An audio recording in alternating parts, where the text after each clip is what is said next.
Shri Ripon astrologer চ্যানেলে আপনাদেরকে প্রত্যেককেই স্বাগতম জানাই।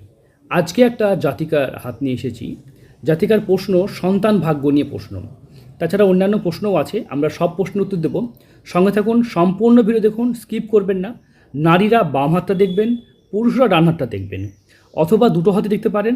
যে হাতে এই রেখাগুলো থাকবে সেখানেই এই ফলগুলো পাবেন। একটা নারীর হাত বিচার করার সময় সর্বদা যেটা বিচার করা উচিত, হাতের গঠন, হাতের প্রকৃতি আর হাতের ধরন বিচার করা উচিত। হাতের যে গঠন সেটা দেখুন, হাতের যে এই যে রেশিও, যে লক্ষ্য করে বুঝতে পারবেন হাতের রেশিওটা কিন্তু খুব সুন্দর আছে। অনেকের হাতের আঙুলগুলো দেখতে পাবেন হয়তো এরকমভাবে গোলভাবে সাজানো থাকে।